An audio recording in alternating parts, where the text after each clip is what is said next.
Oh, that don't look good too. That's that note for you, boy. Hey, Yeah, but you can't send the video nowhere. Oh wow. You can't send the video to nobody. True. But anyway. And it's the U&U Podcast. I'm your boy O King Johnny, OH_KING_Johnny. Next to me is... It's your boy Waves back in the building. You can follow me on Instagram, Waves_DC. That is with a Z and not an S. Next to him is... It's your boy Rip, the spiritual gangster. Catch me on greatestiamblog.com, Instagram greatest.i.am.blog. Next to him is... It's your boy, son. He bullshitting today. I was waiting. He done became a star. Oh, my God. He done became a star. Go to the next person. I'm sorry, people. Next to him is... It's your man, Little. Follow me on Instagram at Littles1126. Next to him is... Hey, it's Scott repping at U&U Podcast, author of Hypocrisy in America, available on Amazon.com. You can follow me on Instagram at U&U Scott, and I promise y'all I won't change it anymore. He changed it every week. And last but certainly not least, the first guest of the U&U Podcast, the first guest of 2018. It's gonna go down the in first history. of everything. This is a historic moment. We have Q from Layol. hey, you got it right. I got it right. Layol. Introduce yourself. Hey, how you doing? My name is Kiana. Everyone's called me Q. My brand is Layol. That's loyal backwards. You can catch me on IG at layol.loyal or Facebook Layol.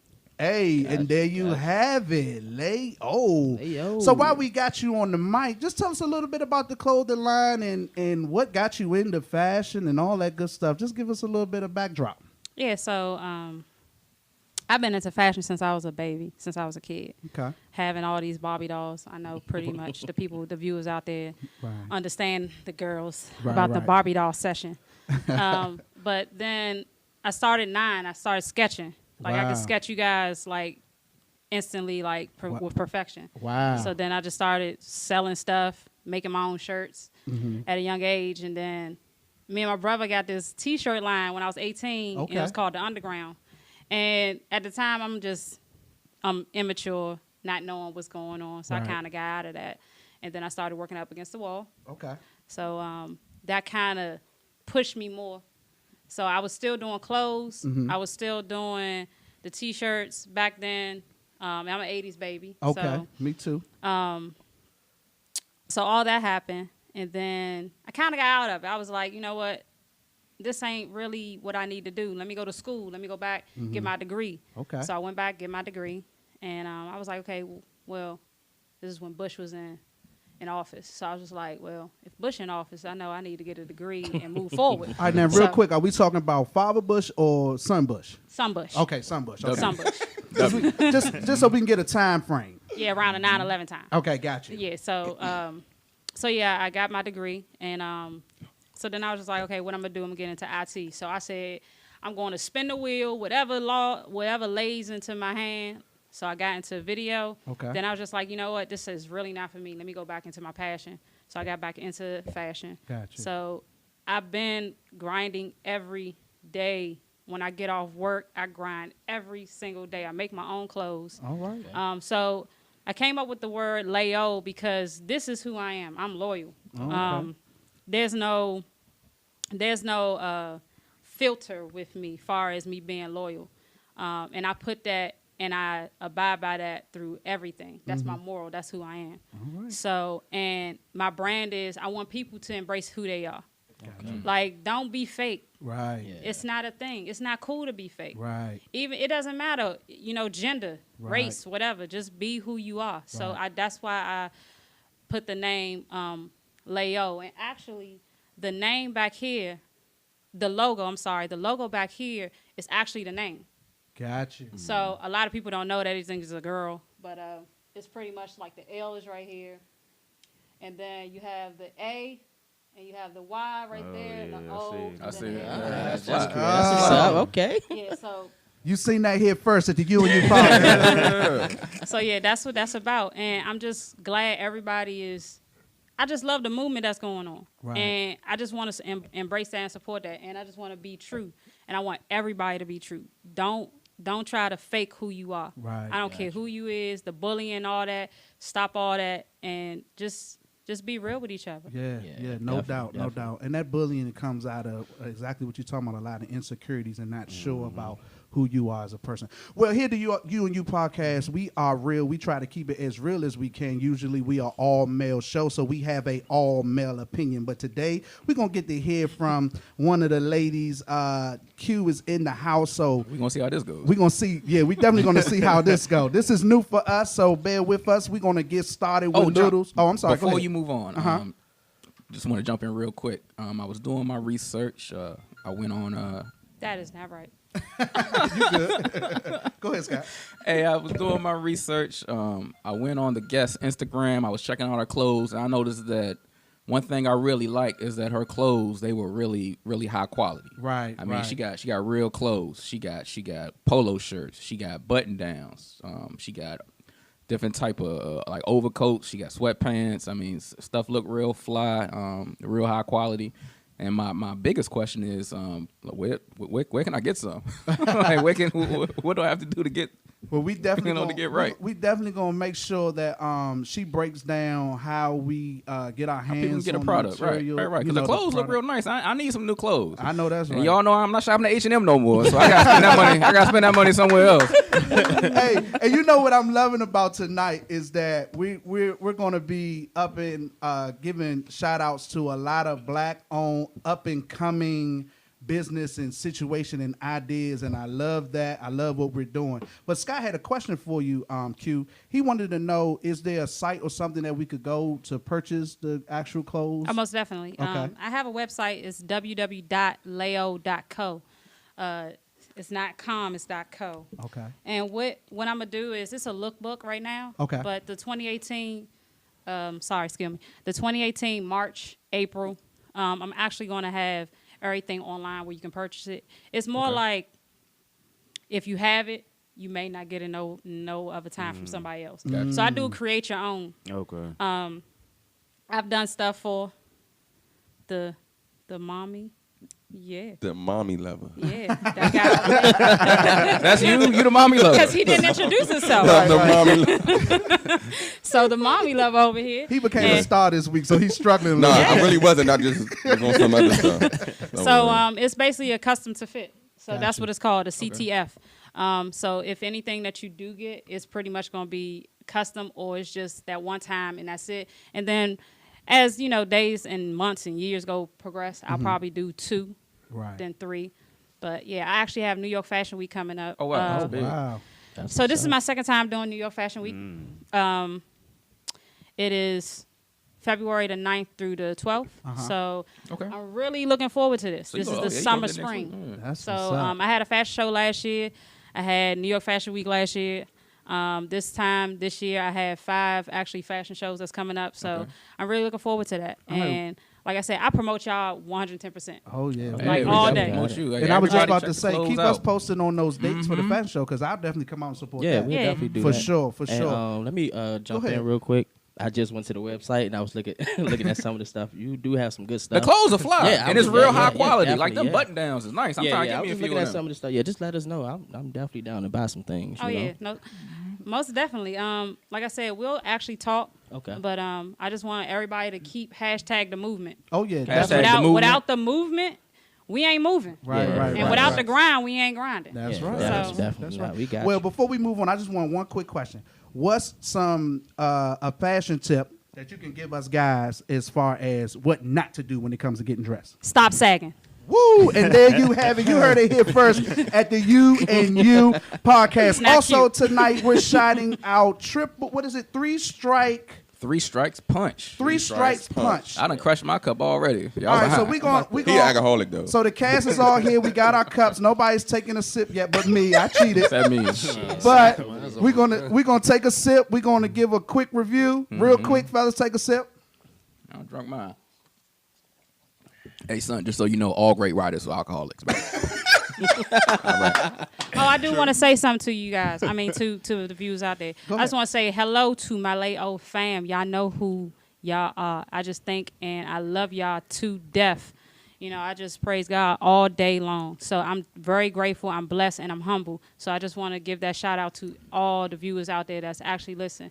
to designers, to mentors, to anybody that's out there that's been supportive to Layol or U&U Podcast. Oh yeah, most Much definitely. respect. Much respect. Appreciate So, that. fellas, real quick, or we're gonna give it. How do we do shots for the Shots. reviews? Yeah. How many shots are we giving the drink? What's the most? 5 is the most? 4 5 is the most. I give it a 4. 4. It's a 4 shot. Yeah, I do drink. 4. 4. We're gonna It's a do 4 4. shot, right? And I'm gonna tell you, as strong as it is, I think if you do 3 strikes of these, you're gonna be out. Yeah, nah. It's the U&U Podcast. Let's get into it. Littles is coming to us with the reviews. Go ahead, Littles. What's up? It's your boy Littles with your weekly review. I went to the movies last week. I saw a new film, The Maze Runner: The Death Cure. Okay. Anybody aware? Yes, Yeah. I know about it. Yeah, I seen them. Yeah. It's the last film in the trilogy. And basically, if you've seen the first 2, you're gonna love this one. There's a nice ending, a lot of action on like some Mad Max type of action, with zombies and you breaking out of prisons and a lot of gunfights, and it's very action packed. Okay. So if you And what's the name of that again? Maze Runner: The Death Cure. Maze Runner: The Death Cure. I check Okay. that Jane out when I'm at work. Oh, Way to support. we do not condone. We don't We can't do this for Black Panther. Ladies. Exactly. For who? Black Panther can't do that. Yeah, that shit Gotta gonna go get to the watched you at gotta work go to the too. movies for Black Panther. No cheat code for that. Right. Anything else, Littles? That's it for the movies, but I got 2 quick album reviews. Okay.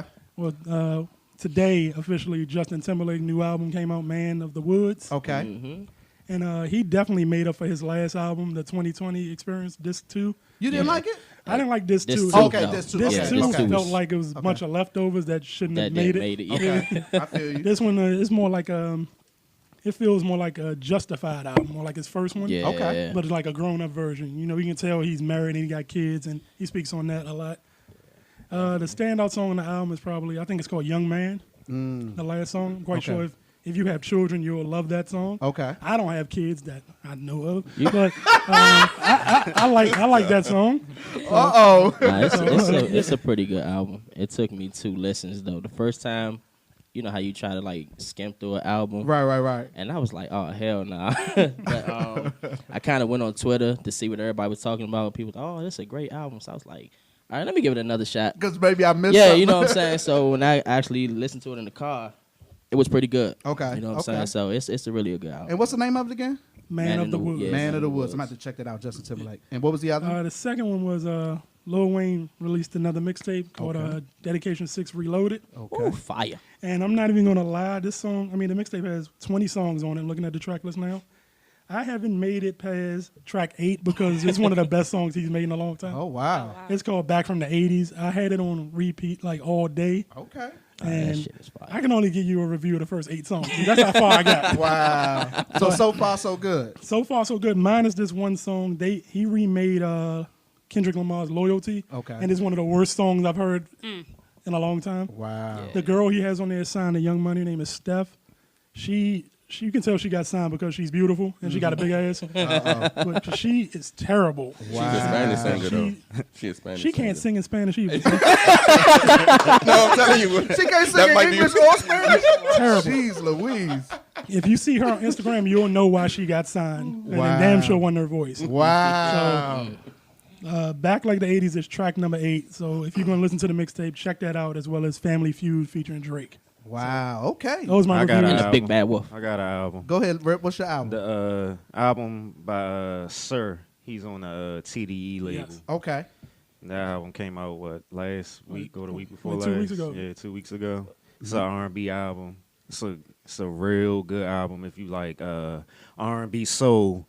The last song on the album is probably one of the best R&B songs I've ever heard, and it's called Summer Really? in November.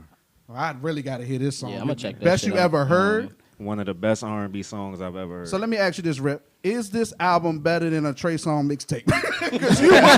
yeah, You was better- big up on Trey Songz mixtapes last week.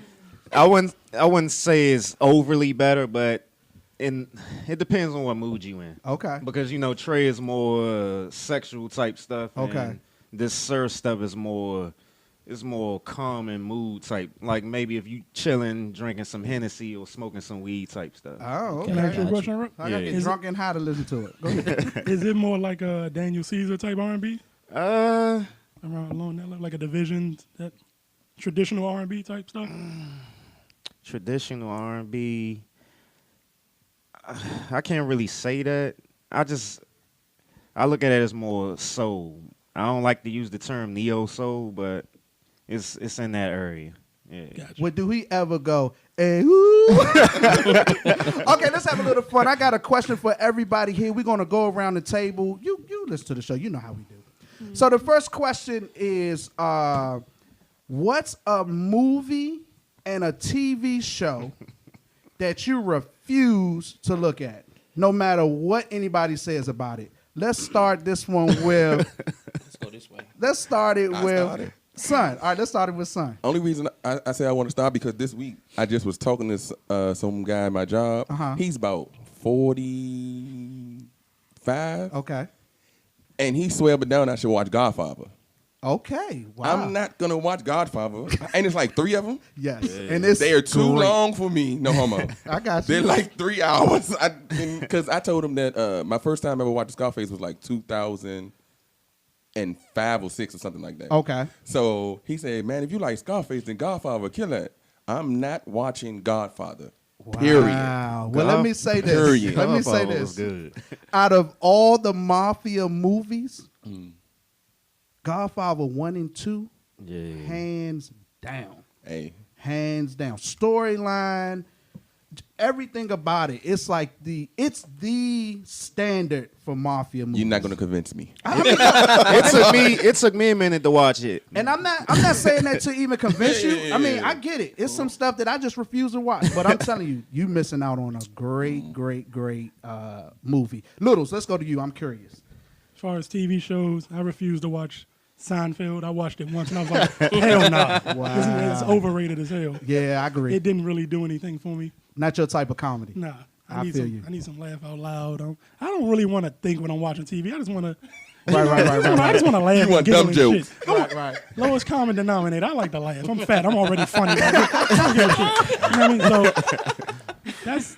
And I think that's about it. Okay. I just refuse to watch Seinfeld. Okay. Oh, I'm sorry. One more thing. Okay. There's a new show on NBC. What is it? This is Us. I refuse to watch it because That's everybody my tells damn me that's the that show. you gonna cry. I'm like, why the fuck do I want to cry? I'm in my house by myself, Right. being there crying and no. Everybody does say that is like a great show. That's the I haven't show. watched it I yet. refuse to watch that show, man, because I don't want to spend my late nights being emotional before I go to bed. Right. I feel you. Waves. I'll let somebody else go. You gonna let somebody? Yeah. Let's go. Q. So I'm going to say I am tired of seeing musical reality shows like American Idol. Oh, What's that? okay. Before? Like, feel you on that. okay, it's just too much. Right, It's right. all the same. Right. Everybody sing. I mean, everybody's going to get their chance. And I have nothing against, the actual producer or the production of it. I Right. just, sorry, You no just offense. over it. But what is it, the Final Four? The whatever? Four. Yeah. That's the Four. new one, right? Yeah. Right. They was like, oh, watch it. Nah, I'm not. Oh, watch it. Yeah. And I think movie, I ain't a scary movie person. Me neither. So I will sit there. I don't care if it was a date. You can pay for it all you want, but I ain't Right. watching it. I'm with you on that. I refuse to watch Y'all- horror. I'm movies. talking about my head will be down the scared? whole time. It's not even about scared. I just don't get horror movies. Yeah. I'm Well, gonna get to mine. I'm scared.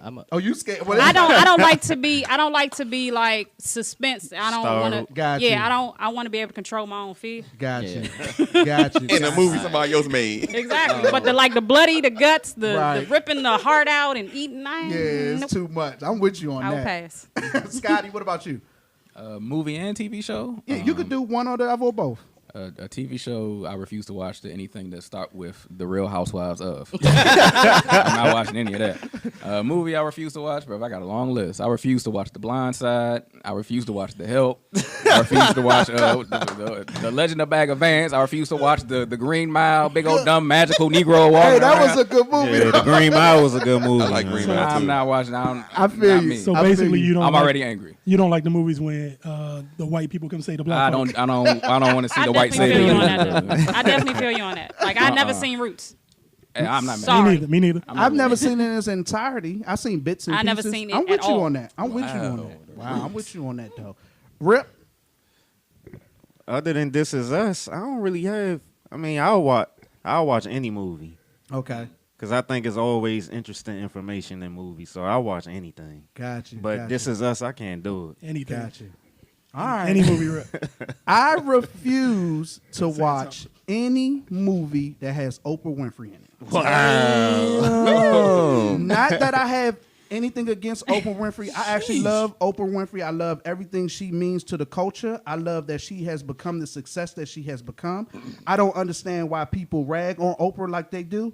But when it comes to movies, I do not want to see Oprah because it seems like every movie that Oprah is in, it has something to do with some type of slavery or oppression. I don't want to see Bruce. What's the movie? Brewster Place. I don't want to see that. I've never watched it. Me neither. I hate Color Purple. Hate it with a passion. Hated it. Hate Color Purple and anything. If a movie come on my TV that's coming out and Oprah's in it, I refuse to watch. I ain't seen The Butler. I ain't seen none of that. I don't even think I want to watch a movie that she's involved in at this point. I just can't get with it. As far as TV, I'm with Scott. Anything that has Real Housewives, Love and Hip Hop, or anything that has a bunch of black folk fighting and black women fighting for no reason, I'm not interested. I refuse. So anything to on watch it. VH1. Basically. Pretty much. And there's one Bravo. other honorable mention. Not honorable dimension, but honorable mention. First 48. Oh, yeah. My ex-wife used to watch First 48 like it was the Martin sitcom. I'm like, how much of seeing people get killed and locked up can you take? Every night. And it was so bad, she would DVR. I'm like, who DVRs First 48? That was the show, though. I refuse. And I've seen more than I wanted to see because at the time, it was, my wife at the time. And once that was over, I was like, now that I'm divorced, I will never, ever watch First 48 ever again. And I also lost all my DVDs of the seasons of Martins in the divorce. But that's a whole nother story. I used to just watch it to see how long it takes somebody to snitch. About 48 Oh, seconds. yeah, true. They be the hardest criminal ever, and they start putting them football numbers towards you. They were like, that nigga did it. Right. I love the joke Mike Epps tell where he says they be in there going to bat like, I'm not talking. Next thing you know, they go to commercial, come back. He got Red Lobster in front of him, and he telling everything. Rip, talk to us. White kids versus black kids when it comes to living at home. All right, it was a post on, I think this is Facebook, and it says, white children are allowed to live at home, You smoking me out too. go to college, make mistakes and learn, fall down and get back on their feet with the support of their parents. Mm-hmm. Meanwhile, a black child has to be an asset financially in order to remain in the household. Otherwise, you're deemed as useless. So instead of being able to get ahead, you're stuck doing jobs and things you don't want just to support a household that doesn't support you. Just a thought and pattern that I noticed. Wow. Waves, you want to rock on that first? I agree. I was in the situation, you know what I'm saying? After I dealt with some stuff, I moved in with my mom's for a couple years, and it was like, oh, all right, now it's time for you, to get on your own. It's time for you to do whatever you got to do and get up out of my house and blah, blah, blah. So it's like you forced to become an adult before you're ready to be an adult. You know what I'm saying? So, I mean, I'm not mad or nothing like that. Right. I'm in a good situation where I'm at now, so, but I think it's true. You know what I'm saying? You see a lot of kids, even white, even when I was working in security, man, they be having like BMWs at 16 years old. Right. You know what I'm saying? It's like, God damn. Like, Right. But yeah, they do have more support growing up after, you know what I'm saying, they're 18 or 21 to live at home than what I see, at least coming from the hood. Right. So. I feel you on that. Littles, you want to rock on that? Sure. I disagree because before my niece got adopted by my mother, I was the baby of the family, and I got treated as such. So my mom was like, you can stay here as long as you want, as long as you don't get in no trouble, which I never did. Like, as long as you do right, you always have a place right here. Right. So that's the way she treated me. And looking back on it, probably hindered me a lot by her allowing me to do that. But at the time, I appreciated the hell out of it. Exactly. So that's just my 2 cents on it. But your situation is slightly different. But do you agree or disagree that the vast majority is a total different situation? Oh yeah, I definitely agree with that story. Say I'm probably an outlier in that situation because everybody didn't have it like that. Right. But like I said, I appreciate it. Yeah, and I was sort of the same way. My father always said to me, you know, well, let me get this backdrop. I'm adopted for one. So I've never met my biological mother and father. They could be standing in front of me in a grocery store, I wouldn't know. But my parents, which I don't call my adopted parents, but my parents my father always said to me and my sisters who are his, you know, blood children, that y'all are here because I wanted 4 kids. You know what I'm saying? So as long as, sort of like the same thing, as long as you're not doing anything to jeopardize the household, you here. I'm not going to charge you no rent. I'm not asking you for no money, because how can you get yourself together if you're giving your money to me? I want you to take your money and do right with your money so that you can get out my house the right way, you know. And it was almost the same way when it came to relationships with my mom. She was like, you know, I'm not going to ever get in who you want to do, because at the end of the day, you got to be with that person. You got to, you know, that's your thing. So my parents always sort of had a figure it out. And as long as you need to figure it out, then you got that, you know, that right. And I do appreciate it. But I agree with the post as well. I don't think that's a majority thing to happen, because I've had friends and people that are like, yo, my mom I remember I had a buddy, he had to give his parents $600 a month. And I was like, yo, you work at Walmart. You know what I'm saying? It's like, you just going to work for your parents pretty much. Q, what you feel about it? So I kind of disagree on that. Okay. I mean, well, I agree on the part of, you know, white households do, what was it? They like tend to be more lenient towards it. Mm-hmm. But I think by default, Black people, we're always the people that always seem like, oh, we're going to always do bad, or it's always a negative thing, and I really can't stand that. And then like one day I was at Iverson Mall, and I'm just sitting there, and I'm waiting for somebody, and I'm looking out the window, and I'm just looking at this girl. She probably looked like she was about 17, like go in on her mom, and I'm just and it hurts me so bad. Because I'm just like, it's the parenting. Like, I wasn't raised that way. Mm-hmm. Like, I was raised, I was sheltered and stuff like that. Mm-hmm. So I didn't really have a lot of outings. Like, I didn't have outlets. So I tried to work with myself and be my own outlet. Got you. But I did have a structured family, even though I did not have a mom and a dad together. Wow. But it's just based off of how your family raises you. Right. If you have a structured family, or if you had a stern family, then you wouldn't be in the situation that you was in. But it's like by default, it's like, okay, I'm gonna talk bad about my daughter. I'm gonna talk bad about my son. I'm not gonna be a good father. I'm not gonna be a good mother. It's like by default, and that really that antagonized me to the core every day. And you know, I don't have kids, but I'm just like it saddens me. Right. And I always try to figure out why.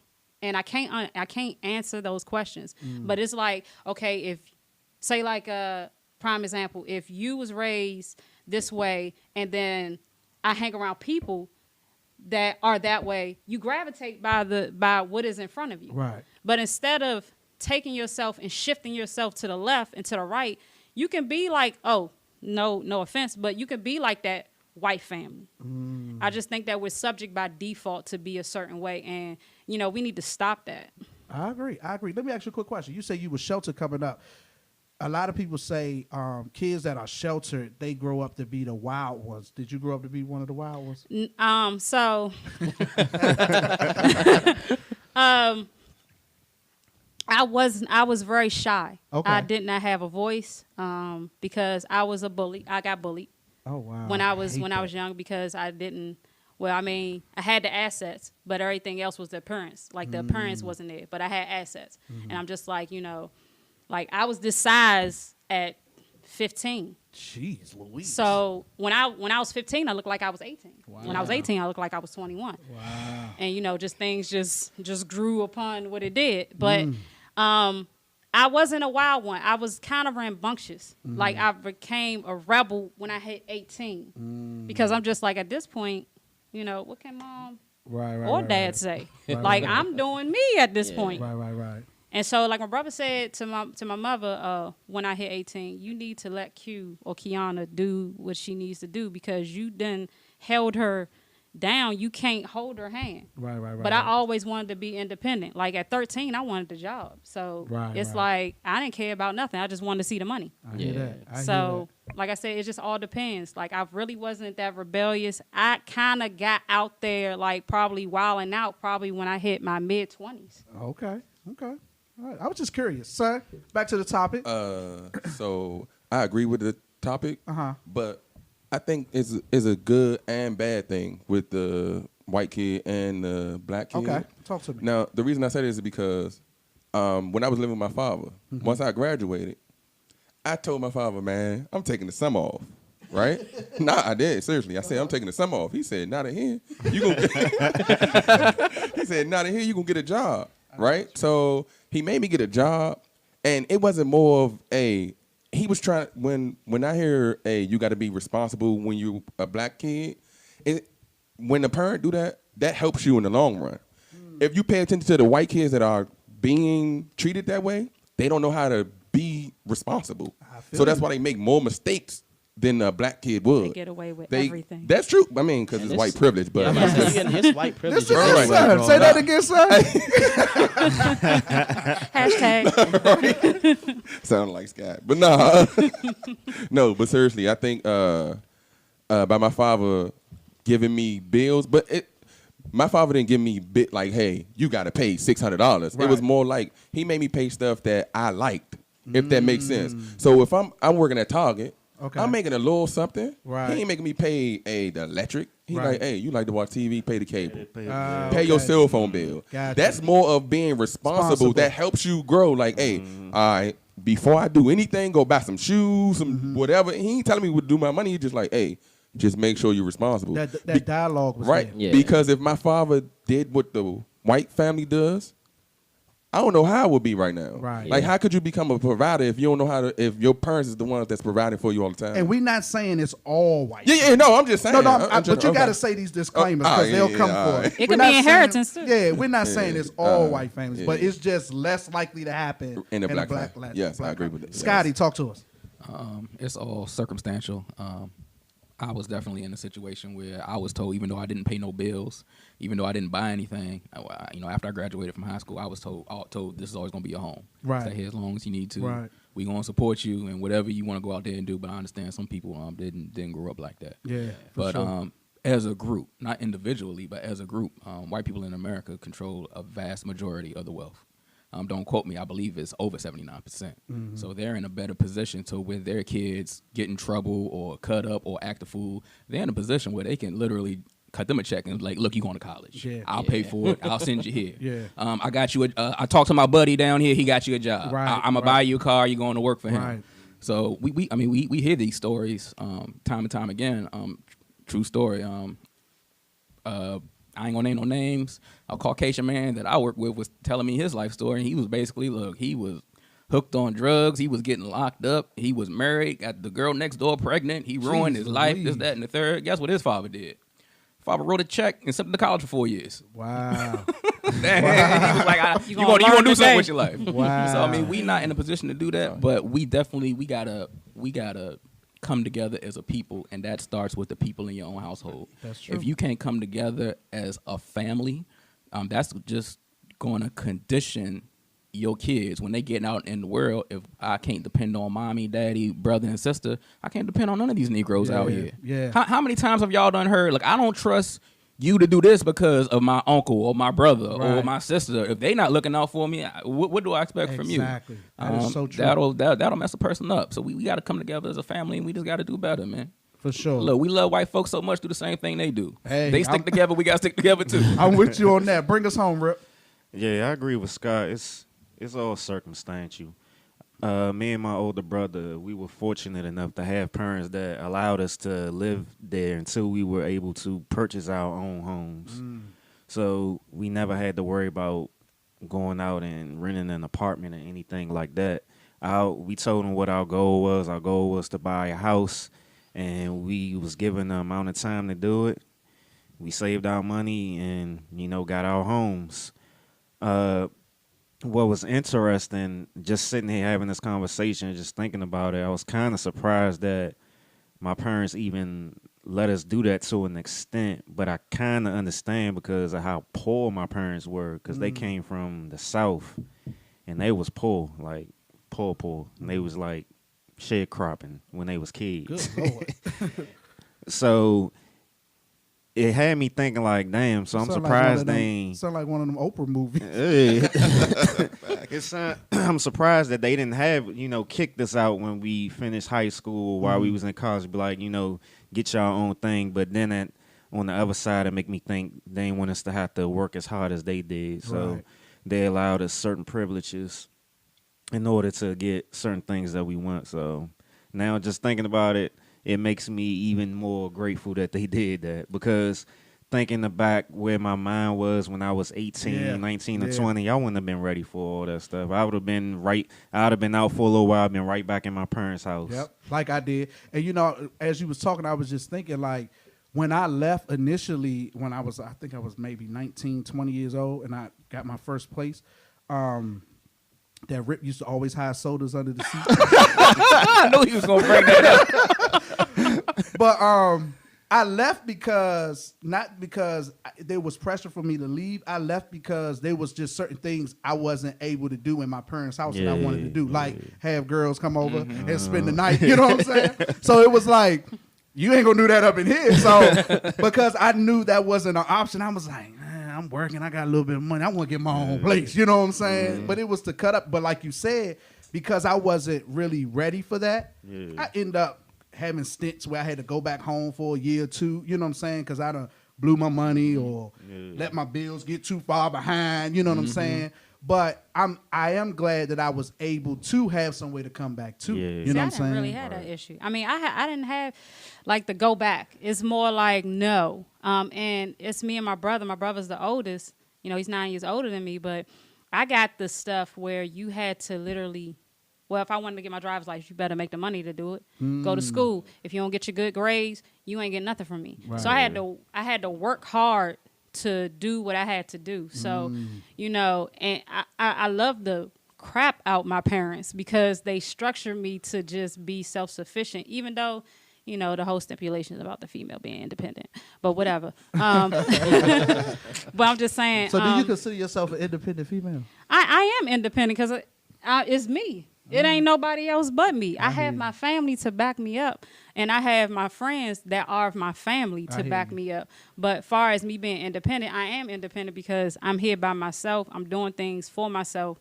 Like, I don't ask for much. I just ask you to just be humble, and everything will fall into play. I feel you. But I didn't have those type of luxuries. Like, whatever it is, I had to work for. Right. So it is. I mean, like I said, it goes to each his own based off of that raised household. Now, my brother on the other hand, I feel as if my brother had more of opportunity, where he was the first, and so he had the opportunity to do whatever it was. But he still had that structure.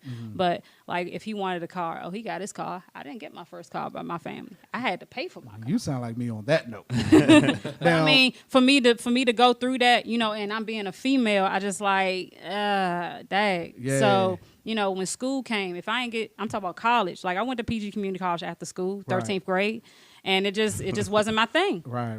But in order for me to actually hold myself, I had to literally hold everything down for them to do everything. If they didn't, it's out the door. I'm not paying for nothing. Right. Because, see, my parents bought all them their cars. I had to get but I think that might have been the boy thing. It was like, nah, you a boy, you got to go out there, you got to get your money, you got to get your car. But especially my baby sister, who's 3 years younger than me, my father basically told her, look, he didn't want her to leave for school. So he was like, if you go to school close, she ended up going to Howard. He said, I'll buy you a car. He ended up buying her 2 cars. He bought the first one, went through that car, and then he bought her a second car. I'm like, yo, ain't nobody never bought me no car. But that's a whole different story. Dreamer's quote. Talk to us, Scotty. Okay. the Grammys was last week, and a young lady by the name of Camila Cabello, I believe she was with the singing group Fifth Harmony. Is that right, Little? Yeah, that's correct. I don't be hip on all this pop culture stuff. Rapidly. What they call rap? Rhapsody. But at the Grammys, she made this quote: "This country was built by dreamers for dreamers, chasing the American dream. I'm here on this stage tonight because just like the dreamers, my parents brought me to this country with nothing in their pockets but hope." Singer Camila Cabello said in Port of the Dreamers Act. So I just wanted to know, what do y'all think about that statement? Well, my ancestors was brought here with force and by the hand of the sword, and we've been dreaming of a better day. Martin Luther King had a dream, and I feel like we still dreaming to a certain extent. I mean, we've come some ways, but I still hate the fact that we still the bottom at the end of the day. We're still the bottom of the totem pole, and we've been here longer than a lot of folk that's fussing and complaining about this whole Dreamer Act. But that's just my take on it. Rip, what you think? I feel like it's a convenient, just amnesia. Yeah, I like that. With a lot of these other ethnicities from some of these other countries, when they throw out that, they're not lying, though. I mean, it's not like what they're saying is not true. It is true. It's just, it's kind of, for black folk, we like, man, please. Yeah, I can't agree with it for the simple fact, all the information that I know beyond what we were taught in school, that, I don't know about these dreamers building the country. No. This country was built on fear, blood, murder, rape. Yes. This is true. Off of the hands of black people. Yeah. So I feel like it was an insult, and the fact that you had. Wow. I was watching when she made the speech, and the funny part about it, when she was saying all this was the part when Blue Ivy was doing that little thing to Beyonce and Jay-Z. Oh, that's what that was. Pipe down. And that was funny that happened during that moment. Because she's a little kid, she don't know what's going on. She having fun, but that's what that was. I was trying to figure out why she was telling them to stop clapping. I'm like, why is she saying stop clapping? But it was doing that speech. It was doing that speech. I just thought that was ironic. Interesting. Like Son? She knew something. Telepathic. All right, so I didn't see the speech. Me neither. See. What do you think about what she said? So, okay, I think we looking too deep into what she said. Okay. I personally think she just saying, hey, dreams can come true. Okay. That's basically what I got out of that. Okay. I think we're taking this to is she black or white? I believe she's a Cuban American. Okay. If a black person said that, would we feel the same way? Will we be discussing this? Good question. You talking No. about? No, right. So again, we're looking too deep into this Because we're black. Right. That's the problem with black people. We're looking too deep into something. No. Hey, Slim, we looking too deep into something that's nothing. Wow. That's how I personally feel. Talk to us, Littles. First of all, I think you gotta understand that she just turned 20, so Okay. She's a baby. basically, and I think she used the word dreamer as for like people that weren't born here, basically for all people that weren't born here. Yeah. Like when she say dream, I think she was speaking about everyone. Like Okay. people that were brought here or people came here to find a better life, built this country. Gotcha. I think that's what she meant. I don't think she was talking about a specific race or her people or whatever. Right. I think she used dreamer as for everybody. Yeah, for everybody. Is That it- sound that's what I got out of it. right, since you said it like that. Thank you, Marcus. Yeah, I feel since you said it like that, in a way, that's what it means. Because you have a lot of people coming from different countries. Like I work with like a lot of African people, and they all come over here to make money just to provide for their families back at home. home. Yeah, you know that's what I'm true. saying? So it can mean from us, that's what it seemed like. But we don't know exactly what she meant from her state of mind. But as coming from out her mouth into my brain, that's what it seemed like it would be. Right. Saying like I don't know. I never really, because I didn't even see the speech, first of all. I didn't either. And I didn't pay no mind about the news about the speech until just now. Yeah. So, yeah, that's what I would think based off what Little was saying. But I do feel like there is a disconnect when it comes to black folk here versus folk that come here. And I agree. Folk come here from other countries looking for a better tomorrow. It's just, it can be, I'll use this as an example. Why is it that it's harder for African Americans in this country to get certain loans and different things of that sort to start businesses and things like that? But somebody can come from Cuba or from Japan or from somewhere with absolutely nothing and have a cleaners or a curry out restaurant in 90 days. It's things like that I think.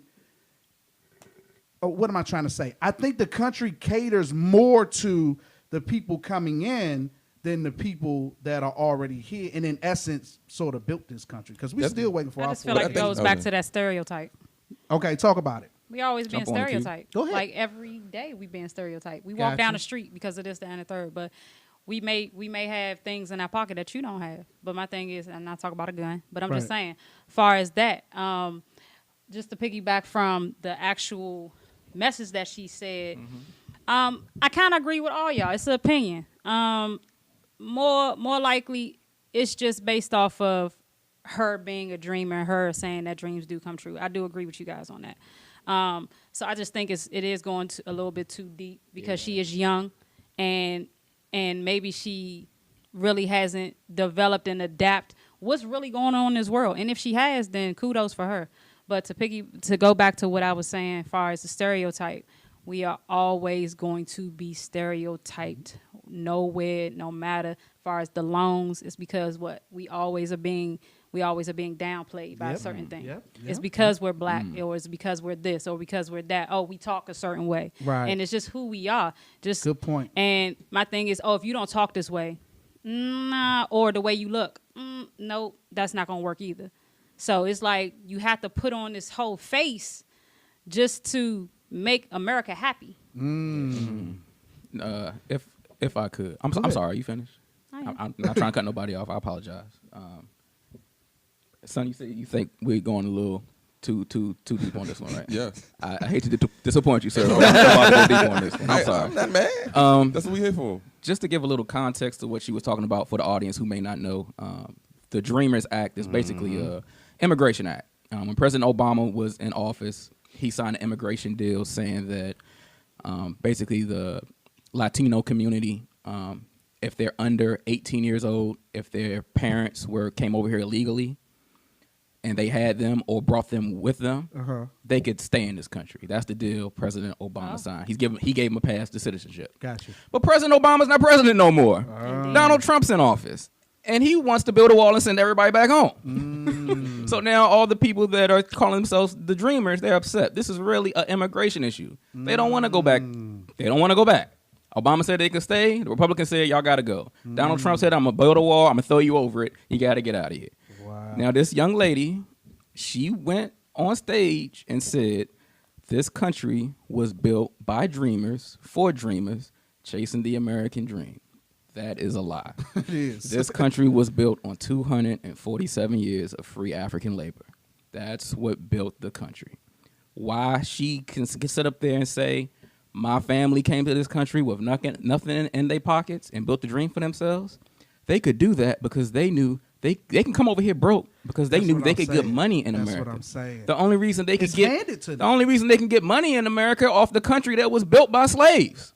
They didn't give us the money for it. They didn't. My ancestors were slaves in Kentucky. They didn't get a dime. They just, and it wasn't a dream. It was a damn nightmare. Right. That's true. Now look. And that's what I'm saying. Oh, I'm sorry. No, I'm sorry. Look, I understand this young lady is 20 years old, and maybe she don't know this, that, and the third. That speech was given to her. Of course it was. But look, I'm not giving nobody a pass. And let me tell you why.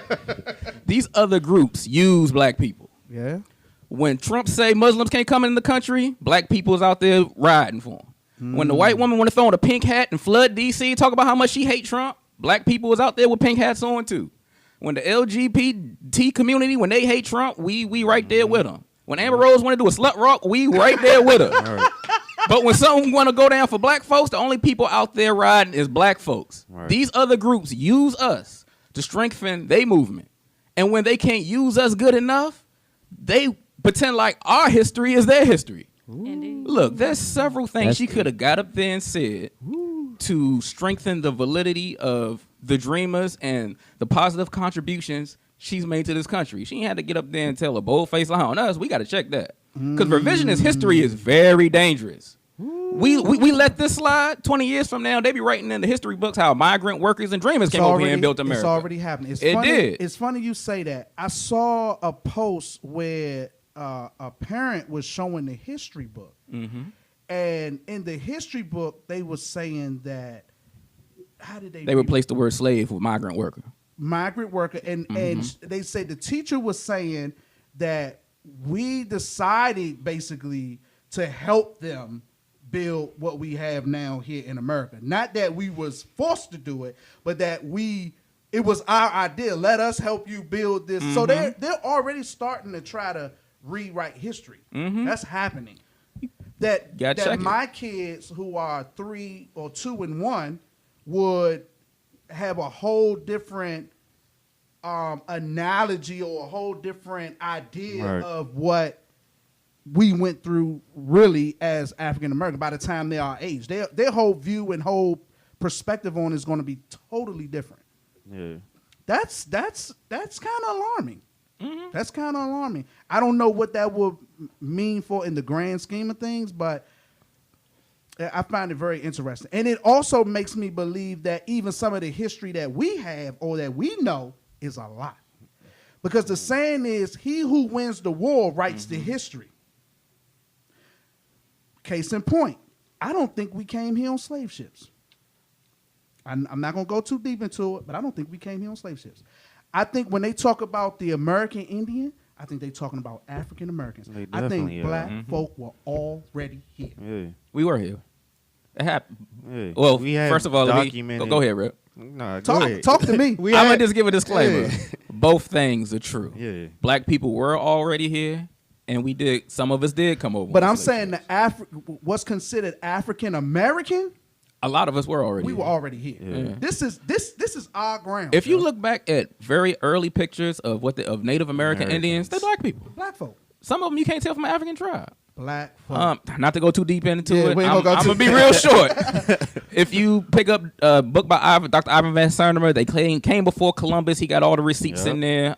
He got the people that rode with Christopher Columbus. They kept journals. When they got here, they basically said it's Africans already here. Like, we didn't discover anything. But go ahead. I talked about my parents being from the South, and they're from North Carolina. My mom's nickname in her hometown is Pocahontas. Why is her nickname Pocahontas? You'll see pictures of my mom when she was young, from high school all the way to her younger years. My mom was dark-skinned, long, flowing hair, and they called her Pocahontas. Why would they call a black woman Pocahontas? I do you one better. And one day I'll bring a picture. My dad's mom was full-blown Cherokee Indian. She's a black woman. Before she passed, she had gray hair all the way down to the heels of her feet. My father's dad was Haitian. I say that to say his mom was full-blown Cherokee Indian, and she is a full-blown black woman. Yeah. Ain't nothing about her, nothing else but black. And her whole family, heritage, everything is Cherokee Indian. One more thing on the Dreamers post. I agree with Scott, and this is why I had a problem with it, because they're building a movement around this Dreamers Act. And the same thing that Scott said, how they'll use us for their movements. Now they're building this Dreamers movement. But it was nobody around for the Black Lives Matter movement. This is my problem with it. They're building this as a movement right now. Just like the LGBT stuff. They're building this as a movement right now. But it's just going to get bigger and bigger. But the problem, the other problem is what I said the last show, and I'm going to say it again. Black folk are always on two different sides of anything that involves black folk. We are never on a united front. And until we get on a united front, Scott made a statement last show, we need to learn how to get off this divide and let's do what's best for the overall. The problem with us is let's just use Black Lives Matter and we're going to move on. Look how divided that was. There was some people that was championing Black Lives Matter and was black folk, other black folk that didn't want to hear 2 cents about it. And I seen more black folk talking about, well, what about the killing in Chicago when somebody say Black Lives Matter? Am I lying? No, you're not lying. You're right. You're right. You know what I'm saying? So it's like until, and we talked about it last show, you can go all the way back through history of time. We have never been on a united front. Even when we talk about, we champion Malcolm X and Dr. King, Right. they was on 2 different sides of the argument, and that has always been the case. Hey, we could do a whole nother show on this, bro. And I'm going to stop it right there, and we're going to get into this Kim K thing, because we got a, we got a lady in the house, and I definitely want to hear her opinion on this. So the social media and the internet was in an uproar because Kim K got some braids in her hair. Yeah, and she posted naked pictures on her Instagram and didn't get flagged, and they didn't take her pictures down. Yeah. Q, talk to me. How do you feel about that? Okay, so she actually, when she did that, so I was watching TMZ when this happened. So I was like, oh, okay. And I'm just like, okay, she got the braids in, and then she kind of referenced this white, I don't know if she was a model or... Bo Derek. Yeah, yes, white. she had braids in her hair. And I'm just like, Wow. I'm laughing. Because I'm just like, I'm tired at this point. Right. It's like, it is what it is, but I can't say it is what it is in a way where it's just irritating me. So it's like I really don't have really much to say about Kim K, because Kim K is just based off of her name and what she did. Like, the royalty in that is just her and what she did. It's not based off of anything else. So it's like, I really don't want to even talk about Kim K, because that's just me. It's just not even my cup of tea. So I'd rather just move forward to the next person. Littles, what did you feel about it? Excuse me. As far as the hair, I don't have a problem with it, because that's pretty much an iconic look from a movie from like the 70s. Okay. The Bo Derek movie called 10. Okay. She comes off the beach. She's in the islands, and she got her hair braided. That's what she was going after. And I think black people need to stop that shit with the hair, and agree. You can't have this. You not black. You can't do this because you ain't black. Who cares? Right. But black girls wear that straight, long, all the way down their I was butt going to crack say that. head. You beat me to it. So, at the end of the day, it's Right. and trust me, I've done hair. I've done tattoos. Trust me, my resume goes far on the things that I've done. But what I'm trying to say is that it's always something, put this 22-inch, 24, I need it big, Brazilian, and I need it bohemian, and they put like 3 bundles, 4, 5, 6 bundles in their head, and really, come on. And it, like I said, it's always the image. So it's always going to be that. Sorry to cut you off. Oh, good. And as far as the pictures, you can't really be mad at that, because that's where she came from. Right. She came up over that. She just keeping her name out there. If you notice, if you're on social media a lot, whenever something big has happened, that's when she strikes. Wow. When somebody's talking about something else big, Kim is like, I'm going to drop this on the timeline and shut that all down. And then when people have a problem with it, you know what she did? She dropped more pictures. Wow. When so you think don't- it's strategic? Yeah, of course. Everything that family does is run by the puppet master, her mom. She pimps them all out in one way or another. She's the mastermind. And then the dude she getting that paid. She getting paid to Kim post the shit. Kim posted this picture of her with blonde hair or whatever, and then Paris came back and did reenactment pretty much just like her. That's kinda so weird. I mean, did you see that? Yeah. So I was just like, what? Like 10 people did that. That was what people don't know. That's all Kanye. That's for his fashion line because he's using Kim as inspiration for this season 6 of his Yeezy line. So he has like 12 Instagram famous models and a couple of people you may know dress exactly like Kim and do things that she did last year to look like Kim. It's all strategic by that family. Yeah, I was about to say it's all. I mean, she getting paid And for she's getting paid. regardless. So. I think they blew that shit out of context. Well, they always do. Yeah, as usual. because it's like she didn't disrespect nobody. She just basically put a title from a movie star that had the same type of hair that she got now. Right. You know what I'm saying? But I guess since it's braids, it's a black thing. But I was gonna say Q took the words out of my mouth.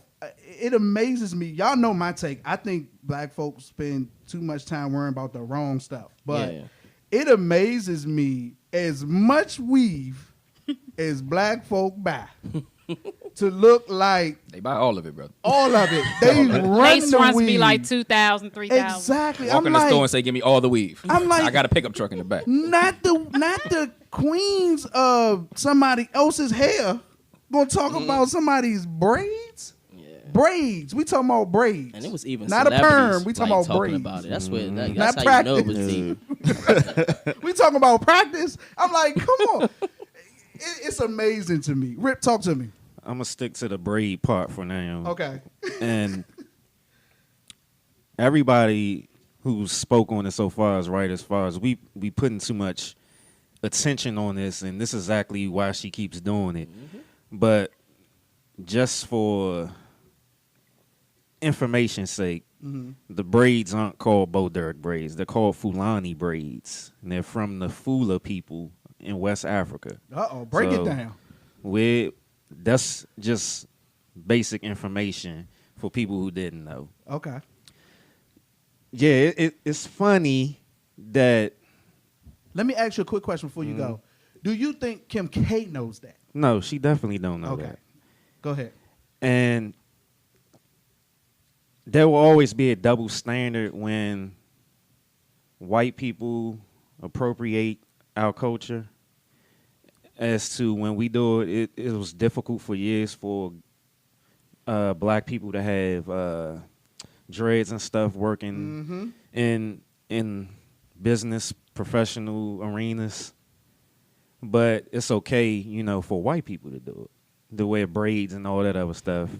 And even in pop culture or whatever, you know, there will always be that double standard. We just even I wanted to stick to the braids, but I got it. Just you can't help but even with the new picture and the butt stuff and And I'm how never. I just want to say I'm never angry at nude pictures.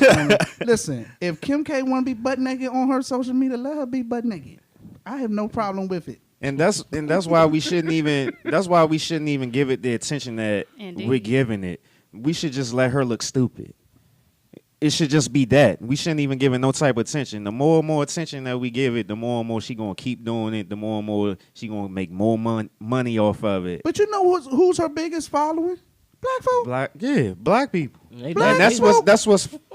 that's the double standard about it as well. That's the irony of it. It's Yeah. like her whole movement is because of black folk, and it's amazing. One minute before she posted these pictures, she'll post just a random picture in a bathing suit or something. Then you got certain chicks, black chicks or whatever, putting heart pictures on comments under there or fire and all this other stuff. But soon as she does something like this, then they have a problem with it. Tabloids. Well, it's still a divide because the ones that have a problem with it, I guarantee you, is more so I'm gonna call them the conscious community of black folk, because her following ain't gonna have no problem with her wearing braids. They don't care what she do. It's the ones that's anti Kim K that I'm sure those were the people that headed up the movement. Some of the me and you been passing stuff along about Delicious. Yeah. And Delicious, she's been one of the biggest people on Instagram lately that's been talking about how, you know, it's okay for Kim to do something like this, but as soon as a black person does it, I do it or something, our pictures get taken off, or it's considered ugly or nasty or X-rated. Yeah. But as soon as they do it, it's art and all this other yeah, stuff. That is very true.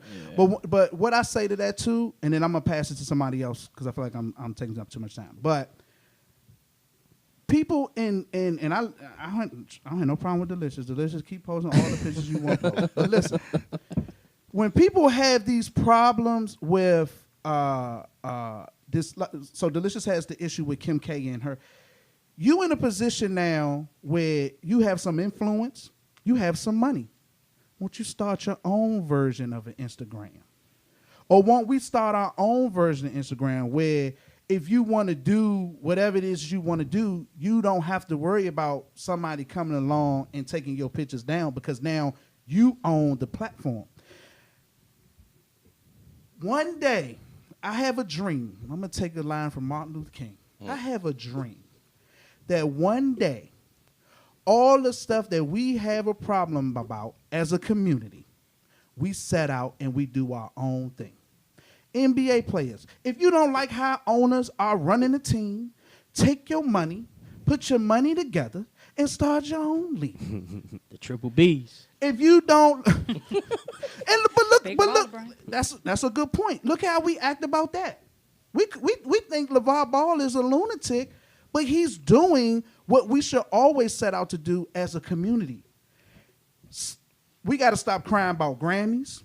We got to stop crying about the Instagram timelines. And start creating our own everything. And then when we create our own everything, we don't have to worry about it.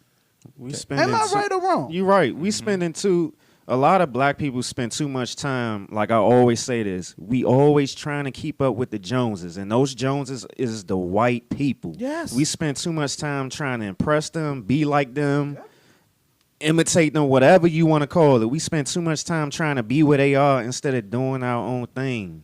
Let us make an app that's similar to Instagram and watch how many people join. Can I say something about this? Nobody.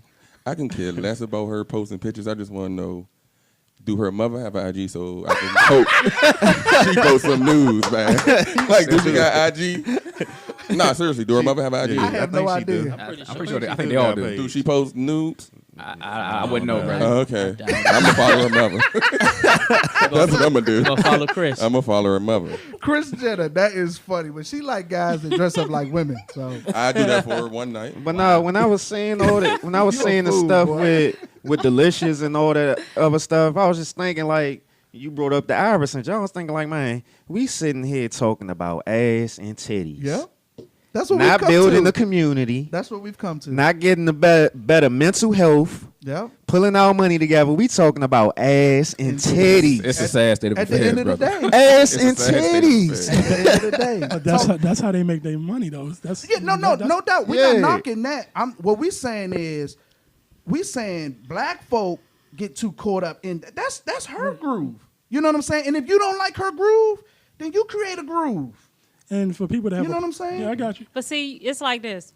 You know, everybody been off the A&T for years. If you go back, Luke, come on now. It's just that it wasn't fake then. It was all real. Now it's like prosthetic, fake, whatever you want to do with it. Take my stomach, put it in my butt, like all that good stuff. Like that's what it is. But it's like I say, it's gonna grow and then grow and then grow. Then we gonna have men that's gonna be dressed like women that you never know.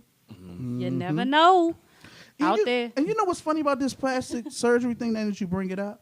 Yo, is it me or are females starting to look alike? It's like absolutely. They only can make like 3 faces. I want to get that Kim butt. I want Kim's it's butt. It's like everybody looks the same in the face and same lace front, shape, all same that. hair. I saw a picture of some chick that came on my timeline. And for the life of me, I thought it was what's the Black China? No, what's the chick with the long tongue used to do porn? Dang, I know wouldn't what know, you're talking John. about. You wouldn't know?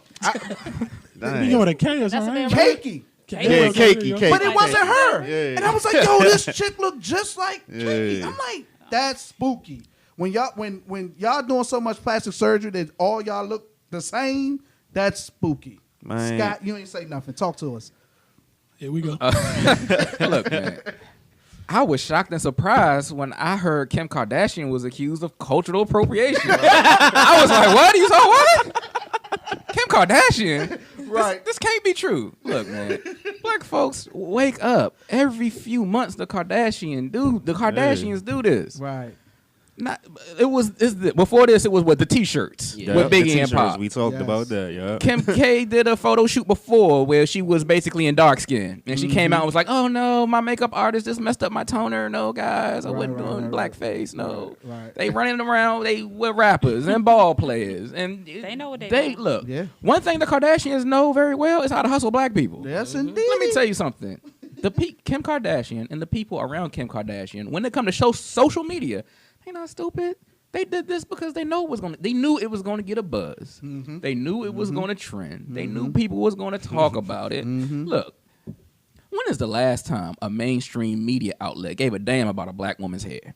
Let's just be honest. They don't give a damn about a black woman's hair. That's true. But they do care about Kim Kardashian. Yeah. It's just it's for attention. Man, I swear the That's all it is. It's Kardashians for are the attention. makers of the Matrix, man.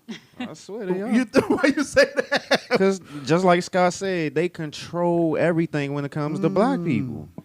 That's interesting. You touched on something that was very interesting to me, John. Okay, go ahead.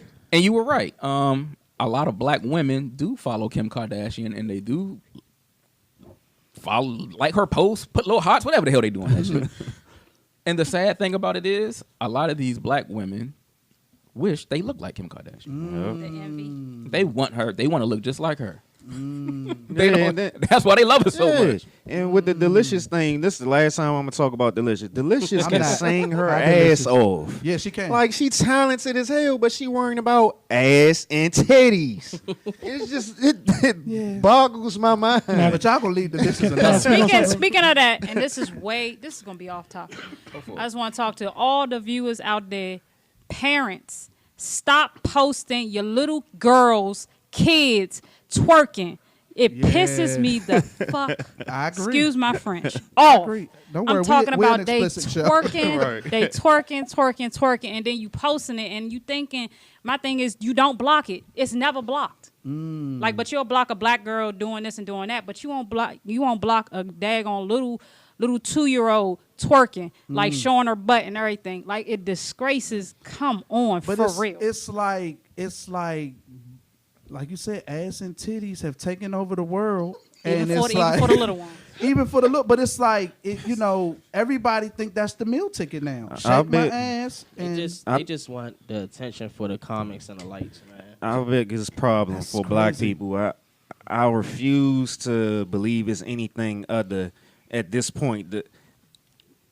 Our mental health is effed up. no doubt. And Our mental health is so effed up. That's why we so caught up. Simple as that. that's Can I true. speak? Go ahead. 2 quick points. Scott just said the Kardashians know how to hustle some black folks. What do you say to those black folks? It's a 50-50 thing. They not just out there snatching niggas. Right. Come here, nigga. Speak on that part. You got to say something about the black folks, Scott. Hey, look, we got bigger problems than to worry about what the Kardashians is out here doing. Facts. Look, Facts. I agree with you. I don't blame the Kardashians for doing what they doing. Yeah. I'm blaming our people for getting so caught up in it. Right. Let me tell you something. Yeah. If you really hated Kim Kardashian the way you say you did, if you stop paying Kim Kardashian attention, she go away. Yeah. She not a model. Yeah. She don't act. Yeah. She don't sing. Yeah. You don't have to buy her makeup or her handbags or whatever the hell she promoting. Yeah. You don't have to watch her TV show. Yeah. If you really hated her, you could make her go away. Just stop paying her attention. You don't have to see her on social media. You don't can have to. block So her. yeah, let me be clear. I say the same thing about Donald Trump. I'm not mad at Donald Trump. I'm looking at the people who voted for him. Right. I'm not mad at the Kardashians. I'm looking at the people that's paying them all this attention. Right. Because case in point, I wouldn't have known the girl had braids in her hair if it wasn't for all the black folk that reposted it to make a comment about how she got the braids in her hair. You know what I'm saying? I don't follow Kim K. K. Yeah. And the shit was just like the hottest Now, I do topic follow on. Delicious. And point two about Delicious.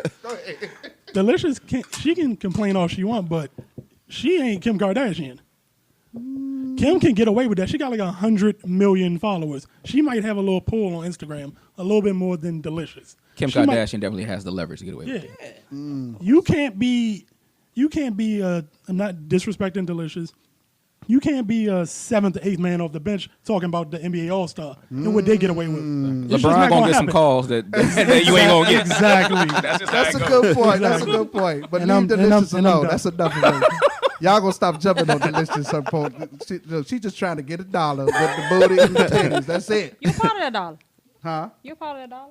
All right. I'm not giving her nothing. You're part of it. Let's be clear. If you follow, you're a part. I don't follow. That's the thing. I don't follow, but when she come across my timeline in that what's the little section on Instagram where you hit the magnifying glass? Oh, the search. When she come up in that, cause Rip don't like the picture. She come up in my. I don't follow her, but good Lord, that woman there. Okay, why no man wants to marry you? I came across a clip, and this is a female telling other females why men will not marry them. Am I saying that right? Yeah, she's That came out a while ago. She's on Instagram. Her name is Goddess, 6 foot goddess or goddess 6 foot or something. Okay. Black woman? White woman? She on Yeah. Facebook too. Okay. Yeah. You gonna play the clip? Yeah. Let me pull it up. All right, I'm ready for you when you get ready. It's the U&U Podcast. You can find us on iTunes, Google Play Music. So everybody is going in. Player FM, and there's a new one. What was that? Podcast Addict? Podcast Yeah, Addict that's or what it something is. like that. Okay, let's go to the clip. All right. So everybody is going in on Sierra for her saying that in order to get a good husband, you got to level up. And I'm just trying to figure out what's the problem and where's the lie. Oh, y'all don't want to hear that. And I think that there's a lot of good sisters out there. And the truth is, the reason why you can't find a good man is because he still smell that dog ass nigga on you. And what I mean by that is we speak about women's intuition and ignore the fact that men have intuition too. And men who are ready to be husbands, fathers, protectors, providers, they know their worth. And if you think for a second that he is going to seriously waste his time on you, invest in you in any kind of way when he smell that other nigga on you, that nigga that you waiting to act right, you crazy as hell. It does not work like that. Good men ain't playing them games with your ass, because why should he? And that's why. So you can get mad or you can level up. Yeah, there you Level have up. Y'all better level up. And first of all, wash your ass. You shouldn't be smelling like another nigga. That's all I'm saying. Hello. Okay, so she dropped a whammy on us. I'm gonna start this one with Q because I'm curious what she feel about what was just said. No. I don't agree with all of that. Okay. So I can't piggyback from nothing that she said. Because I just really don't agree about, they smelling something. Because it's insecurities throughout the whole entire board. My thing is, if you have a good man, trust me. Oh, well, if there's a good man out there, they scoping. They scoping for a good woman. It's not about what you smell. It's like they scoping. It's like a resume. But my thing is, I'm about to go. I was like, I really don't want to go deep into this conversation. But it's like, I get so flustered about women bashing men, men bashing women. Mm-hmm. And it's not really that. It's more like, okay, prime example. If I'm out and I see a guy, I'll be like, okay, I may be interested in him. He may be interested in me. But it could be an insecurity thing. Mm-hmm. You don't want to step out there because, oh, I've been hurt. I could be a good man, but, oh, I've been hurt. So it doesn't apply to just, oh, you're not being married by a good man because of this, that, and the third. It's bogus. Like, I really believe that there's somebody out there for everybody. And I truly believe that to the bottom of my heart. But I don't agree with her comment. I don't know. I got kind of flustered just listening to it. You cool? Wait, talk to me. I mean, we could piggyback. This can go from a lot that we talked about in the past before. Like, if a woman is only focused on you. You know what I'm saying? Like, you could tell, like, how we were talking before, they got their starting five. Mm-hmm. You know what I'm saying? You got the one nigga that you just waiting for to do right, blah, blah, and all that stuff. So, I would say I kind of agree. But then Q makes a good point. It could go both ways where a man could be insecure about himself, where he's scared to go forward because he don't want to get hurt or something like that. But I would say, damn, I just lost my train of thought just that quick. Go All right, Rip, go ahead. I guess so far what's being said is the older I get, and I agree with what everybody's probably going to say about it, because that's just the beauty of life. You just don't know what somebody is going through, what they're thinking, what insecurities they have, or how, what negative baggage that they're bringing into the relationship, what negative thoughts they having with a person who they're comparing the person to, et cetera, et cetera. It's just so many elements to it. You just don't know. It's you just have to. I know this is cliche. You just gotta take it one day at a time, because you just don't know. You never prepared for what you get into. It's always gonna be something new. And it seems like a lot of people don't even take risks. I mean, my thing is, if you don't take the risk, you're never gonna know what the heck is gonna happen. Take the risk, and if things don't work out, move the heck. Just be a learning experience. You can just learn from it. It ain't nothing you could be down on. And process it. Yeah. Learn to take more L's, and the L's are learning. Stop bashing. Yeah, but it's learning to take more L's, and the L is learning. Learning. That's what she's saying. Go ahead, son. So she said a lot in the video, but my question is she married? Because I'm not going to take advice from a person that's not even married. Wow. Like, how could you say, hey, this is why you married, this is why you not, da-da-da-da-da-da-da, and you ain't even got a ring on? Good point. That's basically what I heard. And if she ain't say, hey, this is how I got my husband. Sound a little bitter? That's what she sound like. Hey, this is how I got my husband, so this is how you do it. I did this, I did that. But in her comments, but like I said, I've heard her, but she comments on a lot of things. But that thing is, she always is talking about, the reason why you don't have a man, or the reason why this. And I'm just like, whatever. All right, so do she even have a man? Swipe left. Let's go with that. You have a man. I feel you. Man, that's all I feel you, Littles. Go ahead, Scott. There is no such thing as one glove fits all relationship advice. Exactly. It's all circumstantial. I listened to what the sister said. I feel like she gave good sisterly advice. It may not. Obviously, it's not going to fit everybody's situation. Right. But some things in life can be a tough pill to swallow. And I feel like for a woman, we talking about women. Let's break it down. For a woman or a man, if you looking to get married, the first thing you have to ask yourself is, am I marriage material? Exactly. Am I someone that would make a good spouse? Right. Or am I a monster? Do I have all types of raggedy baggage?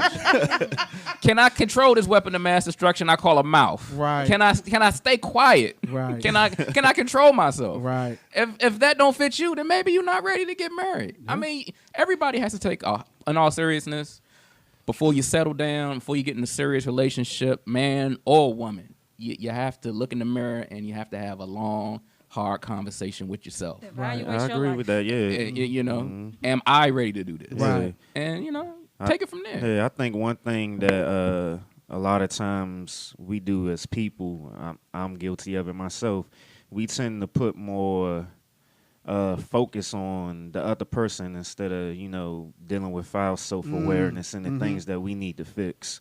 Good We point. put too much of our happiness or any type of positivity in our lives on another person instead of focusing on it ourselves. So I think that's one thing that we need to pay more attention to, our self-awareness and, worrying about, fixing things for ourselves. Yeah. You can't be demanding in a relationship to the point where it's like you're going to sit down with somebody interested in and say, okay, I need you to do this, and this, but I'm perfect. Yeah. So as soon as you get all this together, then we can make it And work. a lot of times that's how it goes, and that's the problem. And let me break down a couple things real quick. One thing about what she said, we got to get out of this mindset that everybody's looking for marriage, because everybody ain't looking for that. That's true. That's true. That's the first thing. So these generalized statements, and like we've been using the word, things are circumstantial. Everybody's situation is going to be different. So maybe these women don't want to get married. Maybe these women like juggling multiple men, and vice versa. Maybe these guys like juggling multiple women. That's the first thing we got to establish. What I say to that, though, is as adults, we have to give people the opportunity to make adult decisions for themselves. Don't make a decision for me. What I'm meaning by that is that if your intentions are to deal with multiple females, you need to let those multiple females know that. That's where we mess up. I'm going to speak from guys because I only can speak from a guy's perspective. Most guys screw up because they don't let things be known up front. They try to play one and only with 5 different females. Exactly. And then when you get caught up, you got this big mess and it's, oh, women crazy, women are treat. No, you're crazy and you're tripping because all you had to do was say, look, I just want to hang out and I want to have fun. And the ones that just want to hang out and want to have fun will just hang out and want to have fun. And the ones that don't is going to go on about their business and you will never have no problem. I'm a living witness. I tell females straight up, if I'm looking for a relationship, that's what I'm looking for. If I'm not, I'm like, look, Charlie, we're going to have fun. We're going to have a good time. You know, we're going to do what we do. If you don't want to do that, I understand. Some women are not going to go for that. Some women will. You got to let people make a decision for themselves. The other thing, I'm going to say this the politically right way. Females do have the tendency to, I think all females got that one guy in the cut. That's just me personally. I agree with you. You know, we just talked about this. We don't believe you, Q. We don't believe you. Sure. Wrong, Bob. Try again. I know you're trying to keep the girl code. We don't believe you, Q. We done found y'all out. But my thing is, like I said, if you don't have nothing to hide, you be real with yourself. It really does not matter. Like I can be upfront with you and tell you what the heck is really going on. You gonna believe me or not? It's up to you. That's true. That if you gonna believe that. Now, it's a lot of people out there that be like, man, nah, I think this person lying. I think this person lying. Actually, they probably telling the truth. So I don't really think that applies to all females. But let me go to my other side of that. Now, I'm gonna say this again. I personally think females all got somebody in the cut that they waiting to act right. I do feel like that. But the reason why I feel like that, you didn't let me get to that part. I don't want to. No, you really want to hear this. The reason why guys feel like that is because they do it. No, it's because of what we're attracted to. Case in point.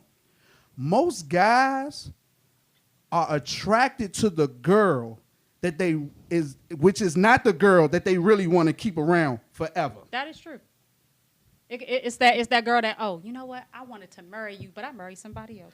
No, what I'm saying is I wanted to be with you, but dang, but I'm gonna put you right here on this hip, but let you know that I have somebody else. I gotta say it.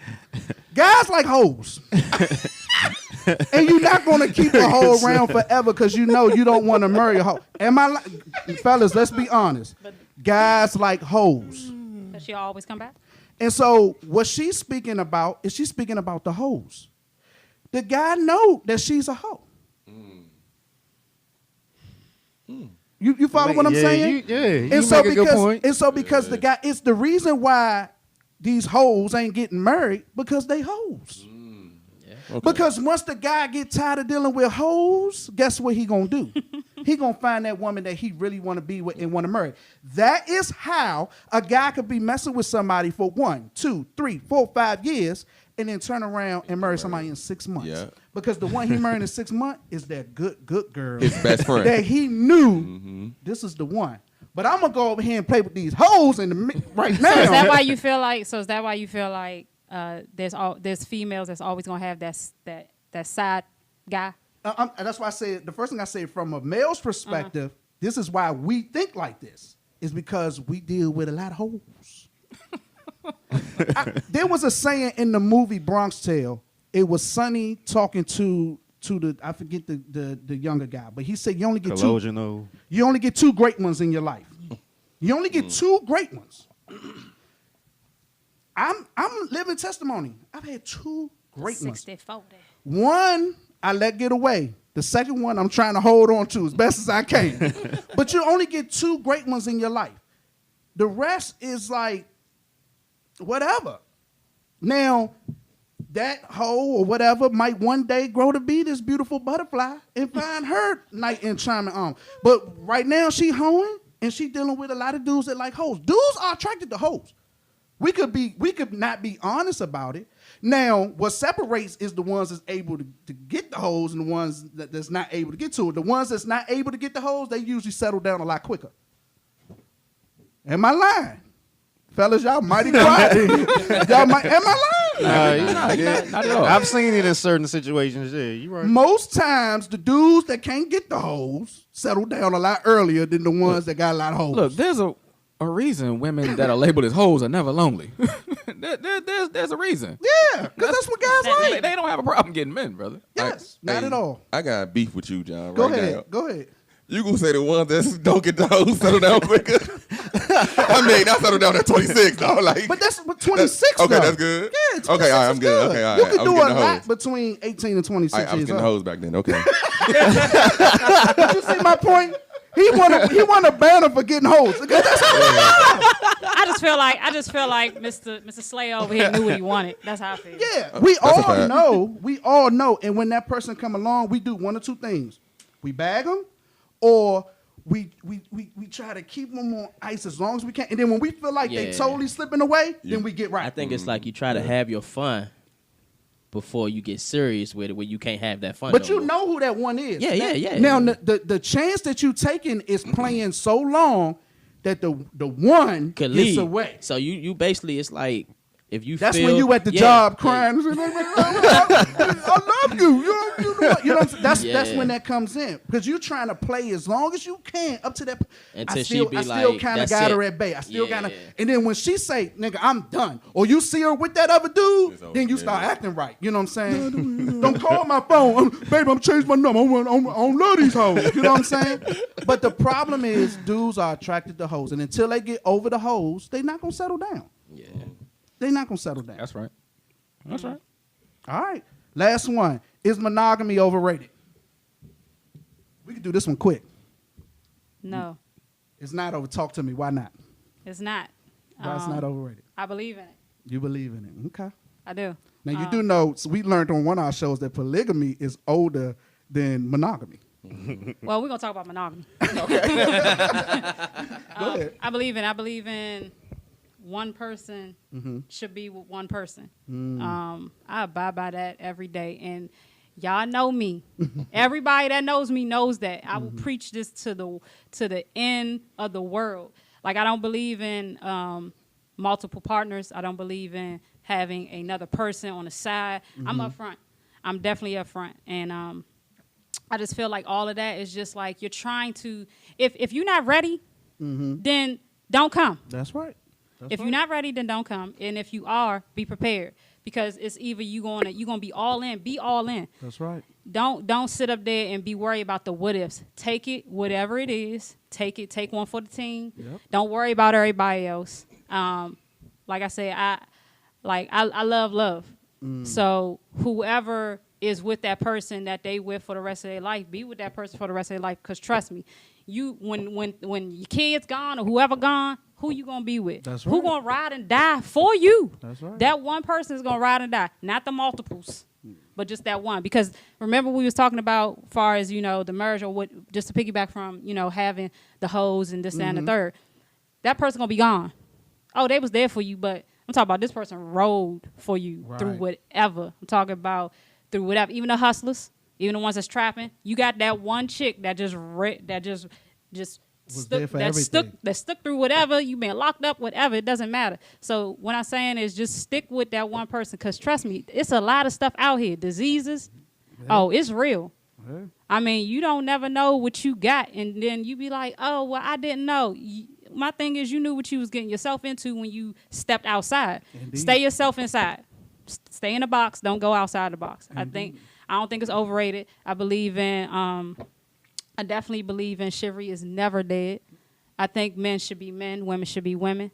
I never thought that back then, though, because I was so like, nah, I need you, but I don't need you. You know what I mean? That's the independent thing. Yeah, like that's the independent thing. I need you, but I don't need you. I don't need you to do this. I don't need you to do that. But then as I got older, I'm looking like, Yeah, I want you to. Yeah. Because I got you in the long run. Yeah, I want you to take out trash. Or I want you to do this. Or I want you to fix something.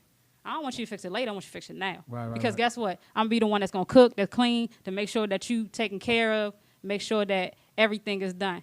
Like, I'm of the old generation, just based off of my mom and just how she was. I could tell you old school. I could tell you old school.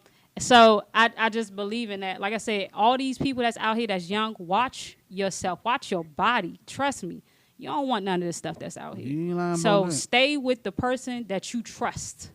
Because if you don't trust them, move on. You be the woman, I be the man. Because when somebody come in that front door with the machine guns, I'm the one got to go down there. Oh, yeah, and I be on the backup. I be on the backup. Like, oh, yeah, I'm going to come out with this pan and just hit you on the head. Right. Talk to us, Wayne. I'm going to let somebody else go real quick. Go ahead, Rep. Y'all falling asleep on me. Somebody else can go. Oh, goodness. Scott? What's the question again? Is monogamy overrated? Yep, sure is. Son? Let me explain. Okay, Hold go on. ahead. I ain't gonna leave it right there. Is Okay. monogamy overrated? Yes, it's overrated, but it's necessary. Why is monogamy necessary? Because if you're in a monogamous relationship, you have a stable household. Yeah. If you have a stable household, You have a stable life. you have a stable family, and you need a stable family in order to move forward and stabilize the community.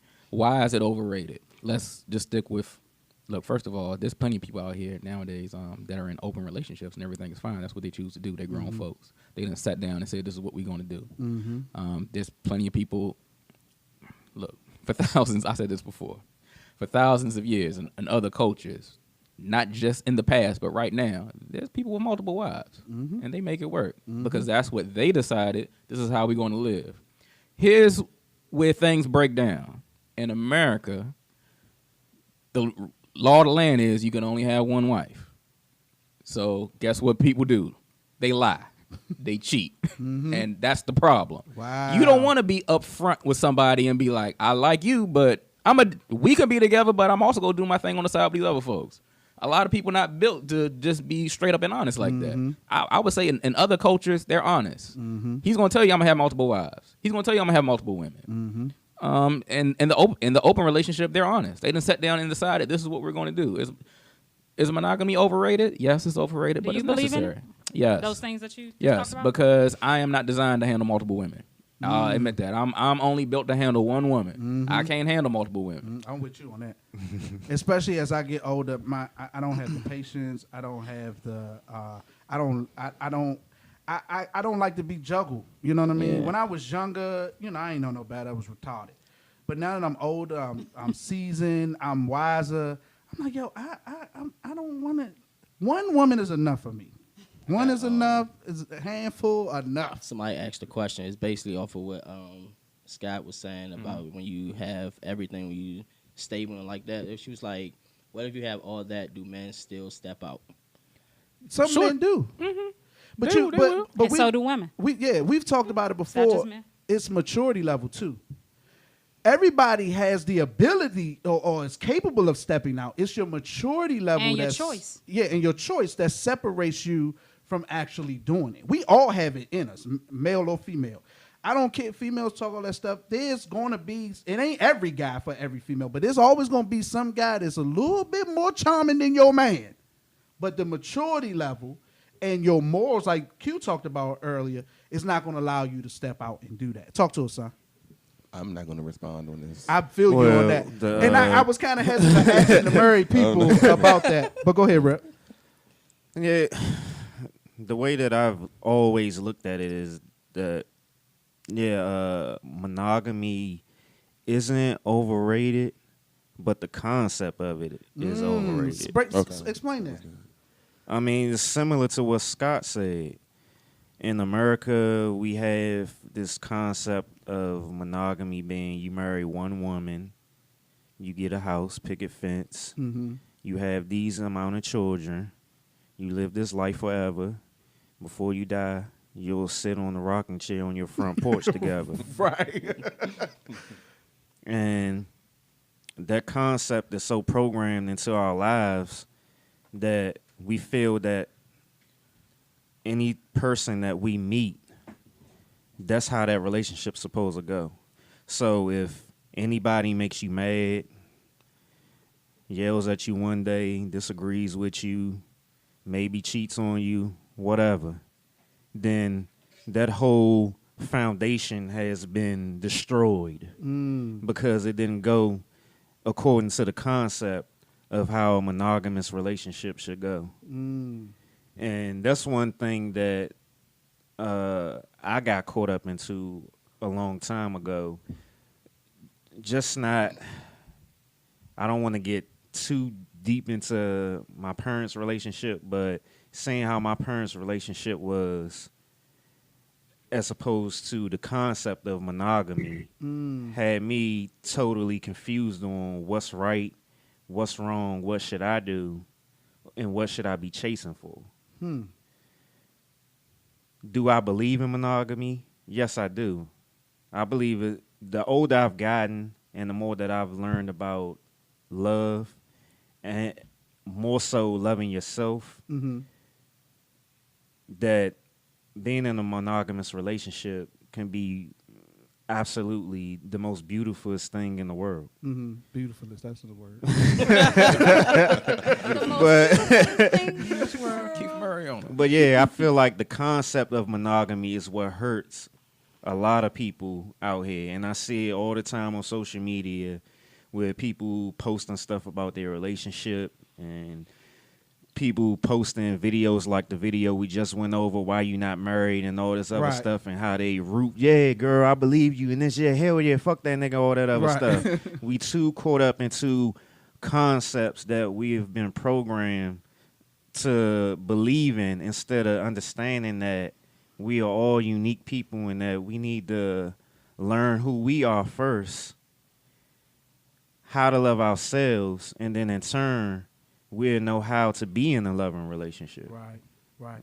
And to sort of piggyback on what you were saying, I think monogamy is cool.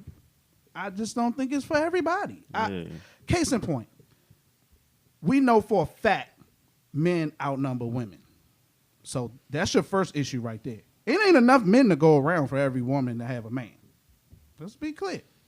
Now, what you said is very powerful. It's this painted picture of what a monogamous or what a relationship is supposed to be. I'll throw this bone out there. What if that picture was never painted for us? What would love then represent? Right. Or what would relationships be? See, we are all a product of, you used earlier, of how we raised. We're a product of how we raised. We're a product of what we see. We usually, if you grew up and your parents smoked cigarettes, there's a higher chance that you're going to smoke cigarettes. If you grew up in a single family household, there's a higher chance that you're going to end up with a single family. That's just how it is. We are products of our environment, I want to say. I'm not a product of our environment. Not everybody, but in some ways you are. So I'm gonna put to you like this. Okay. So mom single mom, dad, and the thing is, I had to observe the men around me to be like, you know what? Nah, that's not cool. So putting the foot down, always being that person. It's just back when, like in my probably 18, like I already knew what I wanted. I wanted to be married by 25. I wanted to have 80,000 by 25. It's like I had a goal where I wanted to be at that time. And I'm 16, 18 years old thinking these things. And I don't know where I'm getting it from because I have two different parents on one side. One is they like night and day, night and freaking day. We have Save the Earth and hey, I don't care. Right. At the end of the day, like I don't consider myself product of my environment. I just being aware and I want to try to instill people to. But I feel like somewhere along the line you've seen a representation of a relationship, and it was something about that made you say, "I want something similar to that." No, it was. I don't want that. I want this. So you're a product of your environment the opposite way. Yes. You saw something that you didn't want Yes. and made. So And you are a that's product of basically your what I environment. was saying. Either way, you see what I'm saying? That's what I was basically saying with how I saw my parents' relationship and what the concept was. So I'm saying, trying to figure out which one is right, the concept or my parents' relationship. I see things in their relationship that I definitely don't want to go through or experience. But at the same time, I know that the concept might not be for me. So which one am I? I'm sitting here trying to figure out which direction I'm going to go instead of going my own direction. We out of time, but I want to say this one thing about this whole topic. At the end of the day, I just had this thought. Sex is what blurs it all. To a degree. Sex is what, case in point. Most relationships end for two reasons. Financially or infidelity. Most times. When I say sex blurs it all, if sex wasn't so prevalent and such a strong force when it comes to relationships, I think we would have more meaningful relationships. I'll give you another example. Me and my lady had this conversation. She said to me, I feel like in my dating scene younger, men seem to be more romantic than when I got older and sex was involved. And I said to her, because when you're not sexing, you have to have other things to be affectionate. You gotta put effort in. You got to put effort in. So that's why I say sex blurs it all. Because if sex didn't have such stronghold on the overall, I think we would have way more meaningful relationships. No matter what you like, male, female, two men, two. I think you would have more meaningful relationships. That's just my little take on it. When it comes to building relationships, the draw of sex pretty much just destroys everything. It destroys your perspective. It destroys who you should build with. It destroys how many people you're going to be with, who you should be with, who's, So who am I sexually attracted to and who am I not? So say like if you was with somebody and the sex was just terrible, do you just go ahead and quit? Or do you go cheat? I mean, most people wouldn't stay in a relationship. How much money you make, but your sex is but your money good. I'm telling you, most people, if the sex is bad, they not staying. The two things that always come up, especially in not early on. Mm-hmm. Yeah. Now, and if something we've had this long relationship and then down the line something happened, we can't be. That's a different story. We have built something, but that first 5, 10, 15 years. They ain't making it to 10, 15. They ain't making it to 5 if the sex is bad. So no wooing you. They can't woo you. I ain't if seen the sex it. bad, I ain't staying. I ain't never heard nobody say, I love this man when he can't fuck with it. You know what I'm saying? Because you're going to want that shit from somewhere else. The two things that always come up in a relationship is money and sex. Yeah, that's what I'm saying. That's the main two That's things. all. In It always relationships. comes up. Either it's going to make you or it's going to break you. It's going to make you break. Because I've known some people that stay in relationships longer because the sex is bomb. And they like, man, I know some people with a money bag and the sex is bad. I'm out of here, Jack. You know what I'm saying? It's just the reality of reality, I guess. It's just one of them things. But it's the U&U Podcast. Man, we have gone way into overtime. And y'all know we don't do no overtime. It's your boy, O King Johnny, OH_KING_ Johnny. Next to me is... Q from Layol Loyal. Next to her is... Scott, author of Hypocrisy in America, available on Amazon.com. You can follow me on Instagram at U&U Scott. Next to him is... It's your main man, Littles. You can catch me on Instagram at Littles1126. Next to him is... It's your boy, son, the mommy lover. You can look out for my book called How to Impregnate Your Mother. Oh, my. It's your boy, Rip. Catch me on greatestiamblog.com, Instagram greatest.i.am.blog. Next to him is... It's your boy, Waves. You can follow me on Instagram, Waves_DC, and that's with a Z and not an S. Hey, we are out of here, and for the final word, leave them hoes alone, Jesse.